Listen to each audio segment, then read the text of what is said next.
What is going on, guys? It is me, Joe, the president and founder of All Across the Country, and we are back finally with another podcast. I know it's been a few. Last September, I believe, when we did the update after the surgery, was the last time we all got together. I've been meaning to do recaps as we've resumed. We've been back on the road now for almost 2 months. Um, just been having some issues with uh, getting a hotel, each week at the right time because we wanted to do at most we wanted to kind of do one podcast a week, um, and then it was a matter of getting a hotel that had adequate Wi-Fi, and you know. In Rutland, Vermont, earlier, I was trying to set one up, and the neighbor had the loudest barking dog in a hotel that I've ever heard. So, kind of encountering some hiccups, but we're gonna try and get a little bit more purposeful and a little bit more consistent with these as we go forward. Um, so let's dive right into it. So as I said, April 9th, we got back out on the road, dumped out right by Community Life Christian Church in Newville, same place where I had been. I had to stop the walk last September when I had to have the surgery. Mom and I dumped the cart out and I hit the road. And the first day was pretty good. It was chilly. Um, it was sunny though. It was a really beautiful day overall. I ended up getting really toasted on my head because somehow I made that I didn't make that connection of even though the sun's out and it's chilly, you can still get sunburned. So I got cooked pretty bad. Um, the first week or so in Pennsylvania was kind of rough because we were forced to get hotels uh, every day. And obviously that is uh, expenditures we don't really want to have to make, especially after resuming. But you know, with this being a nonprofit, and I've said it on our Facebook page multiple times, like I really don't want to have to, stealth camp or trespass or anything like that, um, unless there's absolutely no other option. And, um, so yeah, we second day, um, second and third day were shorter days. I had a couple of like nagging injuries. I think I was loading the cart up one morning and I felt a muscle in my back pop. So the 28 miles from where I started to Harrisburg, our fourth capital, I uh, I split that up into 2 days, try to let my back recover. And I think it's just like a an old age slash trauma to my core from the motorcycle accident. It wasn't like a it was just something that just popped. I mean, it wasn't anything bad. It was just freak kind of thing. But yeah, got to Harrisburg. I did an interview with Fox 43 there. They took some video as I walked into town. Uh, going up the stairs and then headed out from there. We finally started to get a hold of some fire stations, which was really cool because this is when I'm doing this, the one thing that I do miss the most is human connection, is talking to people, and I think personally I think that's part of the reason that we've seen like mental health in general kind of go down in the country, yeah, because we're super connected with our phones. We can talk to anybody anywhere, but we don't really sit down and talk to each other anymore. And I think that that's something we got to try to get back to as a whole. You know, but yeah, we had finally started to, after I'd left Harrisburg and started heading east, we finally started reaching out and getting a hold of some fire stations. Um, Friedensburg Fire Department, they were really awesome. They had a huge like grass area that they owned right next to the firehouse. They're like more than welcome to set your tent up. And it was a nice night too, like in the 50s. Like I prefer chillier nights, get in the sleeping bag, stay warm, get a good night's sleep. Um, Friedensburg, Orwigsburg, one of their firefighters, he came out and he pushed the cart for a few miles as I went into this little cafe in Orwigsburg called the Market Square Cafe. They made me a great sandwich. She had stopped serving food for the day, but she heard I was coming in, so she made me a really good chicken sandwich. Um, And then I finished up that day. I went to New Ringgold Fire Department, and they had a little social club, which was the first thing I'd ever seen for like a volunteer or a small town fire department. They had a little social club in the basement, and I went in and ordered some dinner or whatever. And a few people were like, "Are you the guy that's walking?" And obviously, because I was not one of the normal. They're one of the usual suspects at the firehouse and social club. So they actually ended up letting me crash inside in the truck bay. They had a couch in there, which was cool. Um, you know, and they covered my dinner. So shout out to those guys. Um, Going towards Friedensburg, though, there was an amazing restaurant. Um, called the Red Lion Cafe. And man, we reached out to them. One of our board members did, and told them what we were doing and asked if they'd want to donate a meal or anything. And they were like, absolutely. So we stopped in. I had some awesome crab cakes. I went on a crab cake kick there for a few days there, and had some good conversation with the owner and her sons. Really awesome place. They actually just were featured on uh, a show like called the Best Restaurants in America, so that was kind of cool for them. Um, and so yeah, after going through Pennsylvania, we kind of started getting some momentum with fire stations, which is really cool because that's for me. It's a combination of things. Knowing where I'm going to sleep at the end of the night eliminates a huge amount of anxiety on me. It takes away that stressor of wondering what's going to happen at the end of the day. What am I going to do?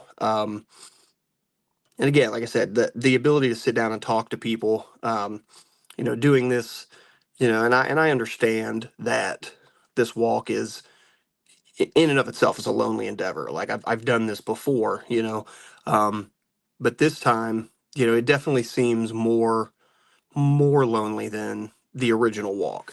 Um, and I don't know what it is exactly. Maybe it was because the first walk had a definitive end date. Like I knew I was going to end on my birthday, November 22nd, and then be done. This one is just to be determined. And so in my head, maybe something like way in the back of my mind is like, you never know when you're going to get back to being able to do the normal stuff with your family and your friends and things like that, the normalcy and the things that I enjoyed. So yeah, I think that's kind of been playing into it. So like anytime I get to sit down and talk with people, usually the problem's getting me to shut up. um, but so I left New Ringgold. It was a nice, fairly straight, fairly level stretch um, for a couple of days through like central Pennsylvania. Tried to avoid going up and over as many mountains as we can, because a lot of the mountains in Pennsylvania there run kind of like east to west. So like we kind of like just tried to dart around as many of them as I can. It added a few miles, but nothing that was gonna make a big deal in the grand scheme of things. Uh, I'd gotten up into the Lehighton area in Pennsylvania, and I got to see my first wildfire. I'd never seen one in person, and I had never, when I came through West Virginia last year, and I started seeing like the danger of wildfire signs. I thought it was kind of crazy because I was like, I never would have imagined that West Virginia would have wildfires, because we always see the ones that are out west more than anything else, like the drier arid climates. But like connecting with some of the fire departments, they're like, yeah, it'll happen until the rain starts coming. So usually the drought time in summer, and then anytime the ground and air are super dry, they have some chances for wildfires, which was, like I said, which was crazy because I never would have expected it in Pennsylvania. Um, I don't think anybody got hurt. I think they eventually got it under control fairly quickly. But it was still kind of wild to see, to climb up the top. And we got a hotel that night up in Lehighton, and to look across and just see the plumes of the billowing smoke was crazy. Um, Kept heading east, northeast from there. Um, uh, I ended up stopping at Our Lady Queen of Peace Catholic Church. I reached out to them on, I believe, via email, and uh, Pastor Bob, the priest there, he reached out. He got back to me fairly quickly, and he was like, "Hey, he's like, we've got a covered pavilion. There's a porta john out there." Um, I got out there, and he came out and met me after I got everything set up. Uh, and we kind of talked. He actually offered to let me sleep inside at one of the assistant priests. I'm sorry, I don't understand the rank and file of the Catholic Church, but there were like assistant priest quarters, and I told him, I was like, no, I'm fine. I was like, I do prefer to be camping outside. I like the fresh air. I like the cool air in the morning, the cool air overnight. It helps me get a better night's sleep. Um, Earlier that day too, as I had gotten out of Lehighton, I had come up the top of the hill, and there were a bunch of like sticks and stuff in the road. So I was like, you know, dodging them and like off roading with the cart on them, and I saw a highway patrolman pull up, and it's the first time since we've been back out on the road that I've had the highway patrol pull up. So Officer Miller came out, and then I jogged across the street, and he just stopped to check on me. He's like, "Look, you're having a little bit of difficulty with the sticks and stuff," and I told him, I was like, "Yeah," and I told him where we were going. But I got to Our Lady Queen of Peace. I went up the road a little bit after I'd set up camp, and this is something I don't usually do. Like once I get camp set up or I'm in my room for the night, like I don't. I like to just rest my feet and relax. But I went to a little Mexican place there in town. It was about a half mile away, so got dinner, got back in the tent, had a good night's sleep, continued to head east towards East Stroudsburg. Um, and that was the first time we were going to try to do a podcast. There was a little like motel on the eastern end of East Stroudsburg, like as you're going all the way out of town, and it said they had Wi-Fi, so I was stoked. I was like, all right, we're going to do this. Uh, but there was it was a strange little like motel area. There was a bar kind of central to it, and I think most of the Wi-Fi were like centered there. Because once I started getting away from it and going towards my room, the Wi-Fi signal dropped to almost non-existent. And then once I got in the room, there was no Wi-Fi signal, and even my cell phone was kind of like in a Faraday cage. Like I could hardly even use my data, even though I had 2 or 3 bars to send anything out. But the next day, we set out for a very big day. We had gotten a hold of Milford Fire Department, which would be they're right on the border of the Pennsylvania New York line. They reached out, or they got back with us and said, absolutely, have him come to the station. We'll take care of him. And so that day was set to be 26, 27 miles, somewhere in there. And I got about 8 miles in and was taking one of the rest breaks because I typically try to do that. If I knew it's going to be a super long day, I usually go anywhere from 6 to 8 miles. I kind of divide the day up into threes, 6 to 8 miles. Pull my camping chair out, sit down, grab a snack, hydrate, just relax my feet to minimize the pounding on them. And I was sitting there, gentleman pulls up and he's like, "Hey, you remember me?" And I was like, "No." And he's like, "It's Trooper Miller." And I'm like, "I'm sorry." I've only met you once, and you had your hat and a gun and the patrolman, the state highway patrol, like SUV. Like, it was tough. It was tough to recognize him in civilian clothes. But we were talking. I told him where I was going, and he said, "Well, hey," he's like, "I got to go run up the mountain." He's like, "But I'll go up and get my truck, and we'll take your cart to Milford for you." So I went up a few more miles once he got everything done. So I did about the first 10, 11 miles with the cart, and then did the last 16 miles without the cart, which was a huge lifesaver. I move faster. The only downside is I can't carry, as many snacks or drinks, things like that. But yeah, we went right back, knocked that day out. And I messaged him when I got there, and he was like, "Man," he's like, "you made pretty good time." I was like, I typically do once if the cart gets transported, it's usually pretty easy day from there." But I said, I put a post up on our Facebook page about this that day. I said, in 22, I walked 3,176 miles across this country and had zero ticks, none whatsoever. I said in a 26 to 27 mile span over one day in Pennsylvania, I had 5 ticks jump on me. Um, I got four of the five right as soon as I saw him. The fifth one, he hung on to the next morning. I got up Next morning, used the restroom. Just happened to pull the back of my boxer briefs up, and there because they had a mirror in the firehouse bathroom. And I looked, and I was like, "You little sob!" So I grabbed my tweezers, pulled him out. I've been checking. I don't think there's, typically the ticks typically have to feed for 24 to 36 hours before they can even transmit anything like Lyme disease or anything like that. I haven't had any issues like health wise any more than I normally have, so I think we're in the clear. But now I'm like completely paranoid about ticks. Like I've got bug spray. I've got one of the firefighters I met a few days into New York gave me a tick key, which is kind of essentially the same thing as using your tweezers or whatnot. It's just like it's you slide it along the skin and it pops them out. But yeah, I got to Milford. There was a pizza place in town that donated a pizza for me for dinner that night, which was really nice because after walking 26 or 27 miles, I was hungry. Um, but we left the next day, and we hadn't been able to find anything in the first town in New York, Port Jervis. Uh, there wasn't a lot of they got the one fire station, and they weren't able to. We had some storms coming in, so we had to try to kind of find somewhere indoors, and couldn't find anything indoors, and um, I was kind of getting worried, and I had reached out to the Erie Hotel, which is a really cool place. They got a little restaurant below, and then the hotel rooms are above.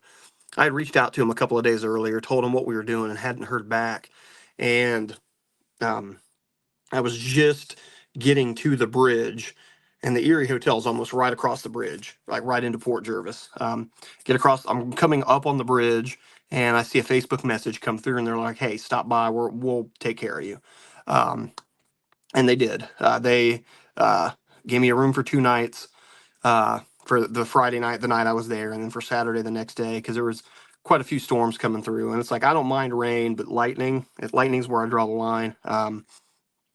I don't like to uh, make myself any more of a target for catastrophic injuries than I have to. Um, it was a really nice hotel room. The restaurant below was fantastic. Uh, but yeah, so I headed north from there. New York was a really good state. I think they get a bad rap as far as the stereotypical like New Yorker attitudes. The people in New York were that I met in upstate New York were amazing.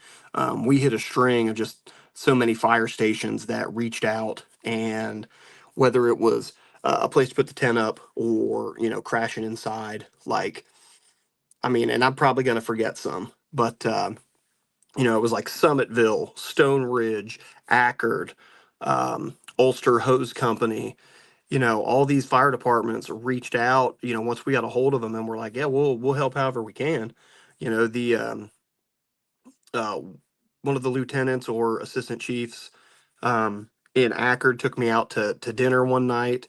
Um, Got an awesome taco place, a little like hole in the wall type, like just right off the road. There's really, and I can't remember the name of the place, but the tacos were great.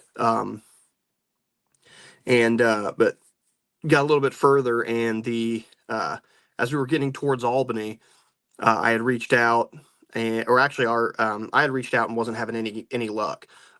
Derek Porter, one of the gentlemen I met at Morgantown Fire Department last year, who had jumped in like into the deep end, like both feet, just right in as a volunteer to help call fire stations. He got a hold of them, or he couldn't get a hold of anybody in Albany, but he got a hold of the Troy Firefighter Union, and uh, Chris with the Troy firefighters. Man, they were unbelievable. I got into Albany, um, and their union bought a hotel for that night in the Capitol. It was a really nice. It rained a little bit. I did meet one of the Spectrum News um, affiliates in Albany. They met up with me and did a little story on me, but I got to witness their annual police parade for police officers that had been lost in the preceding year, and it was a really cool thing to experience. You had the mounted police officers, you had the bagpipes playing. Like it was a really somber but cool experience. Um, but yeah, after I left Albany, just did a little short walk to Troy because one of the Troy stations was like, "Hey, we're going to take care of you for a night as well," and uh, it was only about a 7 mile day, fairly easy walk, and the weather had kind of finally broken where there wasn't a whole lot of rain. It was just, you know, just chill. Um, because yeah, with that string where I was hitting a lot of the fire stations, there was one fire station, Coxsackie, New York, that once we got a hold of somebody, they were more than willing to help, and somebody had picked up the cart that day and transported it to them. So I was just walking, but it rained all day long, and I had my poncho, or I had my Columbia rain jacket, and I had a poncho over top of it. Actually, that day I think I just had the Columbia rain jacket. One of the firefighters at Coxsackie gave me like four, like kind of like disposable plastic ponchos, and I would throw that on top later on to help try to keep drier. Um, yeah, the I was soaked when we got there, but Coxsackie had reached out to WTEN out of Albany, so within a 2 or 3 day span, I had a couple of news stations that interviewed us, which was really cool. It's always nice to get more publicity for the nonprofit and for what we're doing. Um, but the firefighters in Coxsackie too, they let me sleep upstairs in their lounge area. I had a really comfortable couch. They cooked a delicious spaghetti dinner for me. Um, I'd never had sausage in spaghetti. Usually, when we make it at home, it's like however we can do it the fastest. We just ground up some ground beef and throw it in the sauce. So, first time having sausage in it, and it was still actually really good.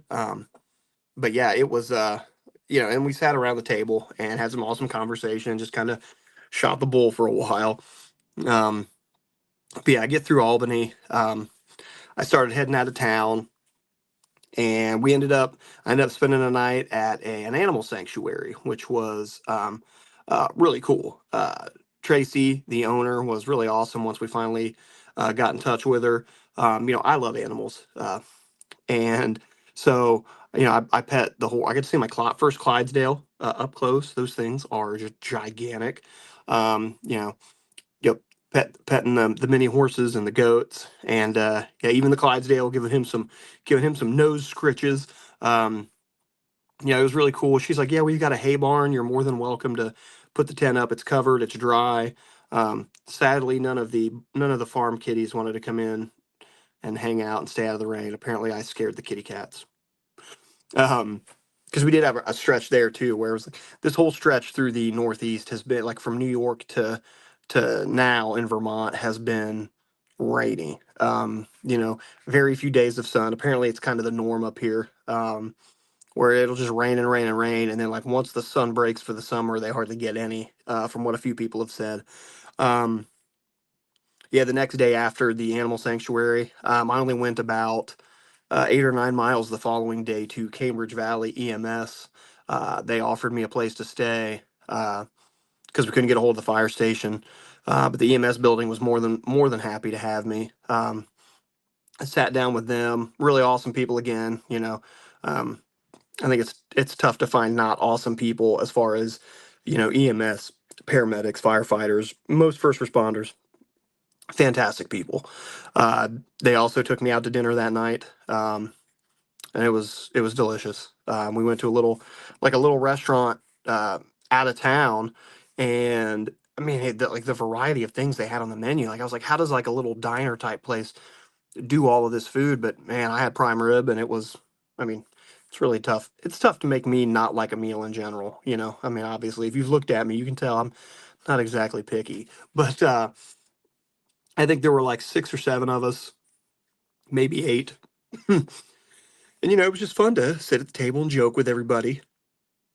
But next day, we would finally hit Vermont, and um, I was lucky enough to have the Arlington Inn and Spa in Arlington, Vermont, reach back out to us and offer to donate a room for the night.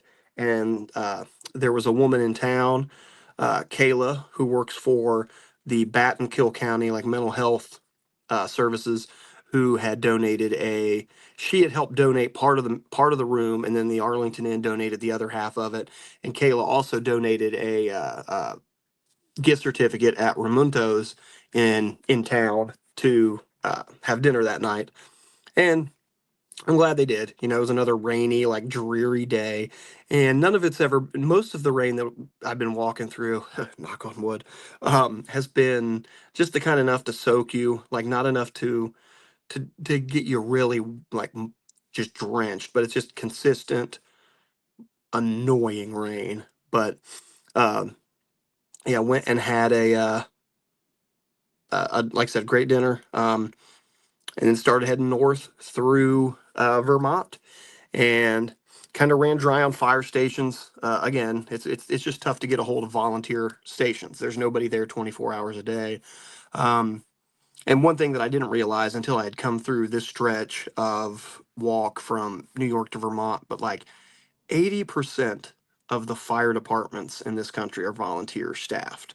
Um, so give those guys and gals a handshake, a hug, show them you appreciate them, man, because these are guys and gals who will go work a 9 to 5, or go work a 10, 12 hour day and still be on call to put the house fire out, to get you guys out, help you if you're in a car accident. Like these people are working full-time jobs and still doing the jobs of firefighters. So shout out to all of them, man. And that's one thing that's kind of made it more understanding for me from my end about like, okay, where we're not really hearing from anybody. And while it's disheartening, like I understand it. Most of these people aren't there to answer the phones when we call them. Um, Luckily, we did get a hold of White River Valley EMS. Um, they were pretty cool. They allowed me to crash inside. They had like a basement with like a lounge area. All the EMS people were really cool there. We took a picture with their newest ambulance out front, and then kept making the trek northeast towards Montpelier. I got into Rutland, and I did get to sit down and for about 20 minutes and have a good interview with Chris Allen, the director of suicide prevention for the Department of Mental Health here in Vermont.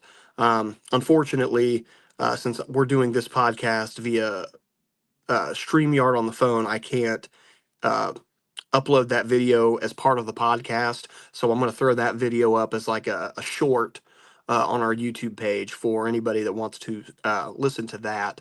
Um, he gives a pretty good overview of what they have done and what they're trying to do here in Vermont to, you know, curb the suicide epidemic that's going through the country. And you never really think about it in these states like this, where it's like you look around and like the land is beautiful, and it's hard to imagine that there's that level of suicide in an area, in any area, to where we have to actually have departments dedicated to preventing suicide.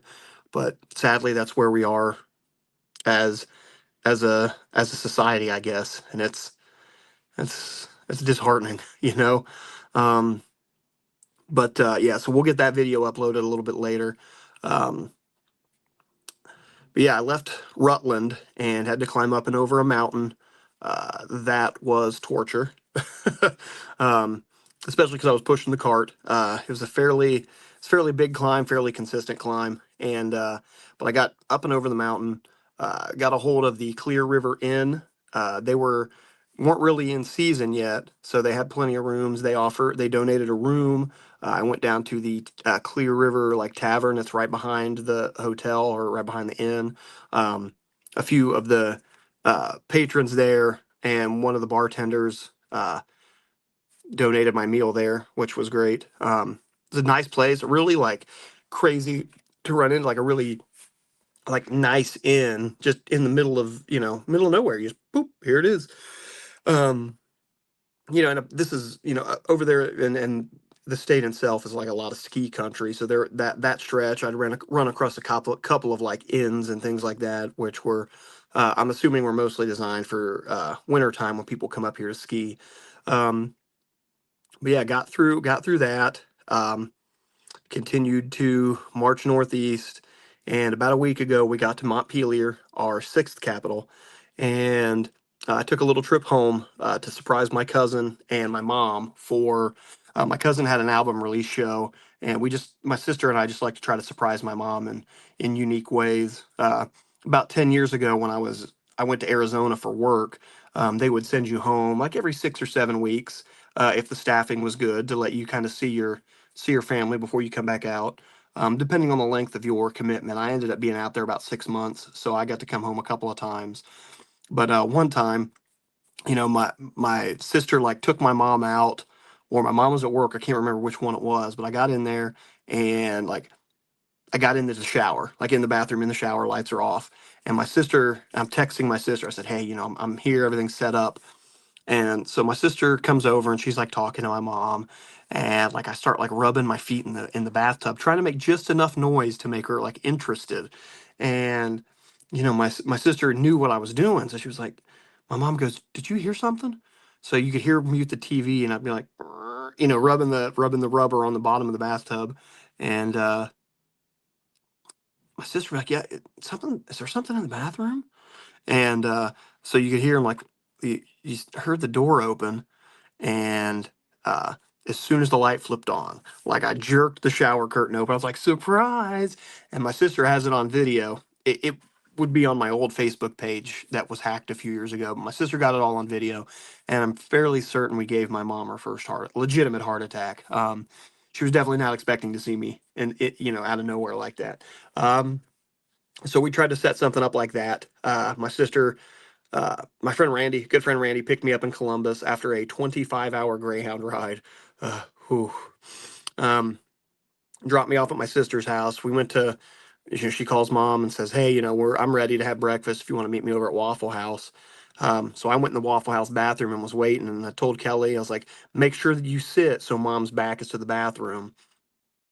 And they sat down, and she's like, "Hey, we're sitting down." So I leave the bathroom and I kind of went live on our Facebook page and walked up behind her and I was like, "Excuse me, ma'am, can I get you anything to drink?" And her sole response was, "You asshole." So it wasn't the heart attack response we were expecting, um, but yeah, so we got her Saturday. I was attempting to surprise my cousin. In order to do that, I had blocked him, his band page, and I blocked my mom from our Facebook page, so she could, there was no way that they would see what was up, and because I had to put a post up so people would understand, like, "Hey, I'm heading home. There's not going to be a post about the walk for a few days," so I didn't want anybody to worry about me, and all I did was make my cousin worry about me. It's like Thursday night, I believe. His show was this past Saturday, the 24th, I believe, 24th, 25th. And he had, he messaged me. He's like, "Hey, man," he's like, "I went to the walk page. I tried to look it up because I hadn't seen any posts in a few days, and I can't find it. Like, nothing's showing up." And I started panicking. I'm like, "Oh, crap. What am I going to do?" So I start panicking. I'm like, "Oh gosh, what am I gonna do? How am I gonna explain this to try to keep him like in the dark until Saturday when he had the show?"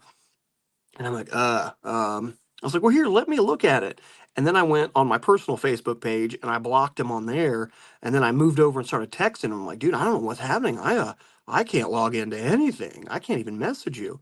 And the next day I'd gotten up. I was doing some work for a friend of mine, Steve Jackson, who had offered me, a chance to work for a couple of days to try to offset my costs of going home, because that came out of my pocket, not out of the nonprofit money.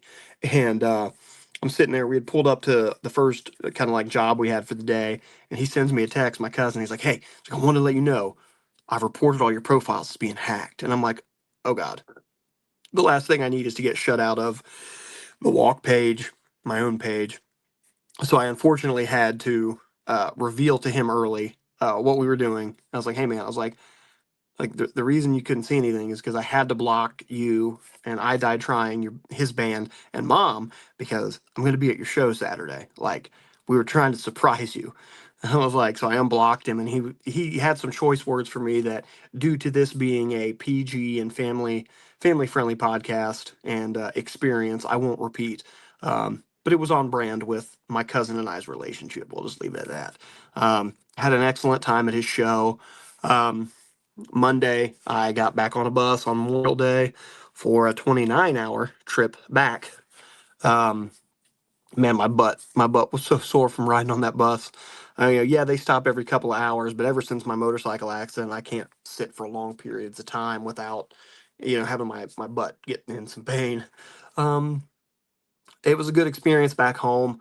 Um, it did kind of remind me though, like how lonely this trip is. And that's there are a lot of things, and this will be how we wrap this up. One thing I've always done with the first walk to this walk is if I'm going to encourage people and to open up and talk about the things that are going on in their mental health, because I really believe that opening up, you know, and being able to talk about it can help relieve some of that pressure that can lead to hurting yourself. But I can't ask people to open up and be free to talk about it, or be courageous enough to try to open up to your friends, family, anybody, and talk about the things that are going on in your head. If I don't do it myself, I have to live this by example.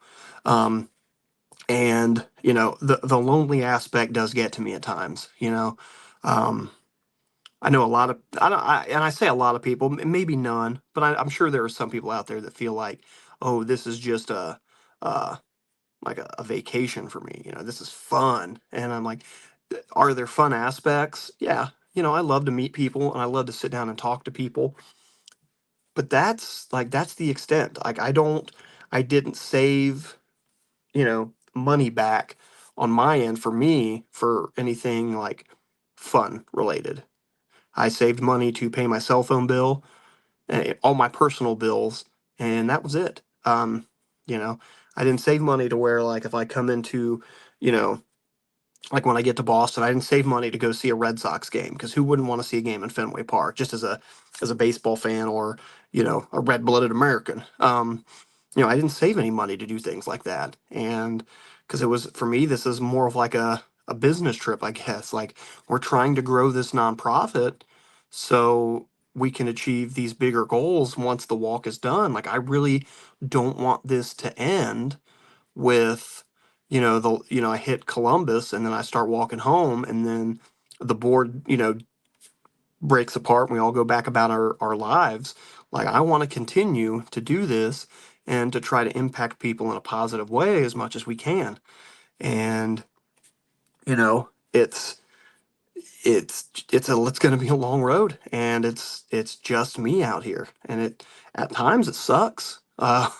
There's nothing fun about pushing, 80 to 100 pounds worth of gear on a cart all day long, and, you know, only being able to listen to podcasts or audiobooks, or, my same Spotify music over and over. Because a lot of times, especially here in the Northeast with all the mountains and whatnot, like, the signal's not great. So it's tough to, like, use any of the playlists that, like, generate potential new music for you. So I'm literally just listening to the same stuff over and over. Um, so yeah, that this lack of human connection does suck. It's rough. It's not a this is not a vacation by any stretch of the imagination. I wouldn't wish being alone on anyone. I don't want anyone to feel like they're alone, let alone actually be alone. Um, and then you add in the stressors of, like, do we know where we're gonna set up camp for the night? I'm getting ready to leave today, and we've reached out to. I know I've emailed the Marshfield, like, town clerk. It's about a 17 to 18 mile walk for the day. But I emailed them to explain what we're doing and to see if it would be okay to put the tent up, at the fire station like we typically do. Haven't heard back. Um, I emailed, like, a therapeutic horse farm up the road as well. That's a little bit. I think it's a little bit before the fire station. Yeah, maybe before, maybe after. To see if I could put my tent up there. Haven't heard back from them, but that anxiety of not knowing where I'm going to sleep for the night. Because again, like, I don't. If I absolutely have to just throw a tent up somewhere where we're not permitted to, I tend to try to do it at a church, and I've only had to do that once so far. Um, It was a few days ago, probably a couple of weeks ago now. Um, further down in Vermont, and but I don't like to trespass. Like, we are a nonprofit. I'm trying to make this a legitimate thing. Like, it's tough to, in my head, to be like, throw the tent down, you know, and can't, and just hope for the best. I don't want that potential for a negative interaction at all, regardless. And then, as far as like, jumping into a set of woods and throwing my tent up, like, I am a terrible outdoorsman, and now I'm completely paranoid about, like, finding 4,000 ticks on me. Like, that's a huge mental, like, uh, hurdle, you know. And plus, the tent I have now has some holes in it. I've patched them up with some waterproof tape, but the tent's got some holes in it. So, the less I can have water and whatnot leaking into the tent, the better. So yeah, we that anxiety of not knowing where I'm going to stay, kind of, it hits you every day. Like, it's, if I know where I'm going, if we already have it, like, if I knew, like, hey, we're going to X place at the end of today, the walk is that much better because I don't have to worry about it. And then the other worry is this thing going to continue to grow? Are we going to grow enough that, one, are we going to grow enough to continue to fund the walk and to keep us going to where we can continue to grow? And is it going to grow to the point that we can go after those bigger goals? And for me, I've told a few people that I've been talking to along the way. Me personally, I've got two, like, really major goals that I want to accomplish when the walk is over. That we want to use this walk to, grow what we're doing, and uh, make these two things even a potential reality at the end of this. And the first is to, get the funding and get the support to purchase either like a school bus, an RV, maybe even an old ambulance, and preferably a newer ambulance. We don't want to have to keep doing repairs.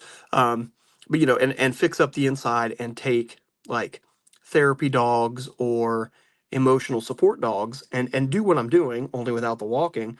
But put these vehicles out on the road and take them to people and help them, try to, even if it's just sitting down with them for an hour or so while we're out, and letting the dogs, do what they're trained to do, and letting these people hopefully, open up and talk about the things that are going on in their lives, and then hopefully we can steer them to mental health resources, you know or to groups, anything like that, to help them fight through what they're going through. And then, bigger than that, I would like to, and this one's a lot tougher. But I would like to do the same concept, but instead of, like, service dogs, therapy dogs, anything like that, I'd like to staff these vehicles with, social workers, counselors, therapists, and kind of take the mental health care to the people. Uh, I understand that mental health is not like a physical health clinic where we can't just walk up and put band-aids on people and help them. But if we can get people going in the right direction to improve their mental health on a large scale, if we could take, a therapist out there and have them sit down with people that need to talk, that may not have, good enough insurance to cover, mental health visits, which is that's a joke in and of itself, because most insurance companies don't really treat mental health like health. Or, they can't get in, or there's no one around, there's no, service providers within a reasonable distance, you know, uh, or, they're scheduling 4 months out to even get in. Like, if you're at that precipice of being at a potential crisis where you don't feel like 988 is, like, urgent. Your situation's not urgent enough to need 988, and that's not always the case. Like, anytime you're going through something, please dial 988. If you don't have anybody else to reach out to, see the ticker at the bottom of the screen. Reach out to them. They will help. Okay, it's not just if you are in the moment of crisis and wanting to hurt yourself. Like, they're always there. Okay, reach out to that resource. I know a lot of people think like you only dial that if it's an emergency, and that's not the case. But if you're that person that's struggling, but you're not at the point of that you think that I need to call 988 because I'm going to hurt myself. Like if you're in that window of in between and you can't get in to see somebody for 4 months, that's probably not going to work out. You know, so yeah, I would like to do that same idea of taking mental health care somehow out to the people. But the only way to do that is to for this to grow, and you know and those two endeavors are going to take like serious uh the financial backing once we're done with the walk. And that'll be the the struggle, that'll be the challenge. I mean, really, it's going to be a struggle to make sure we can keep going and raise enough to finish the walk as well. But I really don't want it to just be the walk is done and that's it for Haul Across the Country. um but yeah, and then the last thing that always comes into play from the nonprofit aspect is, are we going to continue to get enough money and raise enough to even finish the walk? Like, am I going to end up in the middle of Kansas in a year, or am I going to end up in Florida in a month and a half, or not a month and a half, but like a few months? And are we gonna be dry? And what do we do then? Like, how do we pivot and keep going? I don't have the answer for that. Um, I know I don't want to continue, like I had to do when I had the surgery last year. I don't want to like walk for 6, 7, 8 months and then, go home and then resume the walk and then keep doing that back and forth like that. One, it's going to be tough to find places that will hire me consistently for a short-term basis. Um, you know, uh, so I don't know. That always eats me up every day too. Like, are we gonna even be able to finish this? Because that's the difference from this walk to the first walk. Is the first walk, even though I had a lot of people that donated to me to help me make the walk considerably less miserable. One, having that definitive end date and knowing that life would go back to normal at some point, you know, was a bit of a relief. But I was able, like, if no one had donated any money, if no one had donated a hotel room or a meal, like, I had saved up enough for the first walk to get through it. And with this walk being more of a, like, it's going to finish when it finishes, like, I would have had to probably work two jobs for at least a year, maybe a year and a half, to put enough money back to fund it all by myself. And I knew that wasn't a realistic uh, thing, especially if I kept putting it off to even do the walk. I got to, and I think in general, a lot of people are afraid to go after something because they want to wait for the perfect time. I've got to wait till all the stars align before I even start this, and I think that keeps a lot of people from going after things that mean a lot to them. And sometimes you just got to go after it. You got to jump in and put everything you got into it. And I don't know, I firmly believe that if you're earnestly trying to put good out there, that the good will come back to you. And that's what I try to do. But it's not an easy thing to try to maintain that positivity as we go, with the whole thing being like up in the air, so to speak. Um, I wish we had had the funding to have an RV already, and that way we wouldn't even ever have to worry about a hotel room, except maybe once in a while if we needed the Wi-Fi to shoot a podcast or whatnot. Um, but like having an RV and someone to drive it would be awesome, because I'd never have an issue of where to sleep. It would be like, hey, as long as this, whatever business would be okay with us, parking there for the night, then I wouldn't need the cart. I could just walk. We could cover more mileage every day. Things would get done a lot faster. But we don't have that. So we like Clint Eastwood said in Heartbreak Ridge, one of my favorite Clint Eastwood movies, you got to improvise, adapt, and overcome. So I just keep walking, and hopefully the money doesn't run out, and we continue to make enough to keep going, and maybe we find that one spark on social media that'll generate more donations to where we can finish the walk and go after those bigger goals at the end. But until then, I'm going to keep getting up, I'm going to keep walking, and you know wherever I'm at when the money if the money runs out, then we will adjust, we'll figure something out. um but the last thing that like always kind of plays through my head, and it actually was like made a little bit worse when I was watching a show last night. But before I left, my mom, the beacon of positivity that she is, was like, well, you know that I'm probably gonna die while you're out on the road. And I was like, thank you for putting that into my head. Now, I understand that she's getting older, and burying our parents is just, it's the circle of life. But you know, you can't. That was just another hurdle that I've got to overcome mentally. And I know she didn't say it like to mean that. I get it, and it's just, that's my mom. I got my cheery disposition from her as well. But I was watching The Resident. I had started watching that on Netflix before the walk even started, and kind of got hooked on it. And one of the doctors on there, uh, later on in the series, like, his mom has cancer. She ends up passing away. But, like, he's watching her in hospice. So like between my mom being older and then my dad having passed away last year in hospice in the house, it was just like kind of mixed all that together. And like I'm sitting in here like tearing up and crying at the scene because you know it wasn't exactly like when my dad passed, but it was similar enough that I was just like, but you know, I'm just gonna try to keep getting up and keep this thing going as best as I can, and you know,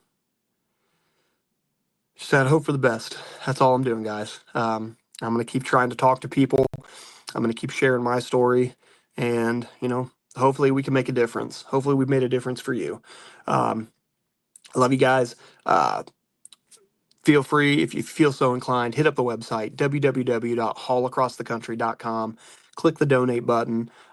If you have any rich aunts or uncles that are willing to offload their entire inheritance, they can donate to us too. It's tax free as well. So, um, but no, we're gonna try and get back to being a little bit more consistent with these. I'm gonna try to get back to doing one a week. Uh, Again, that'll be Wi-Fi or cell phone signal dependent, but if you don't follow us, if you have social media, Haul Across the Country on Facebook, Haul Across the Country on Instagram and TikTok as well. Um, and hopefully you have clicked subscribe on our YouTube channel. So once we start pumping these things out, and hopefully we can start getting some more interviews with people, and I can start putting those together into a fairly watchable or listenable podcast. We can give a little bit more depth to the show. I've got a few more ideas too, as well, as ways to bring some more in-depth content rather than just me talking about my experiences on the walk as we go. But and if you're hurting, like I said, check 988. It's been scrolling at the bottom of the screen this whole time. Dial 988. All right, they are there to listen to you. Um, and if you don't feel like you got anybody else, shoot a message to us on Facebook. It comes to me from the walk page. The Haul Across the Country group is more for people that want to try to share their stories and potentially connect with other people that have gone through similar things, so that you can get together and help each other out. It takes a village. But if you just need somebody to talk to and you don't feel like you've got it, shoot me a message. I'll do my best to listen and try to direct you towards resources in your area. Um, but just know that you're not alone, and that you do matter, and tomorrow needs you. You may not realize it, but if I had been able to succeed, 4.5, 5 years ago with ending my life, like, I would not have met a lot of really amazing people in that time frame. So keep fighting. All right. That's the bottom line, is to keep fighting. When everything else seems lost and everything seems dark, keep fighting. We got your back. All right. I love you guys. We'll catch you next time.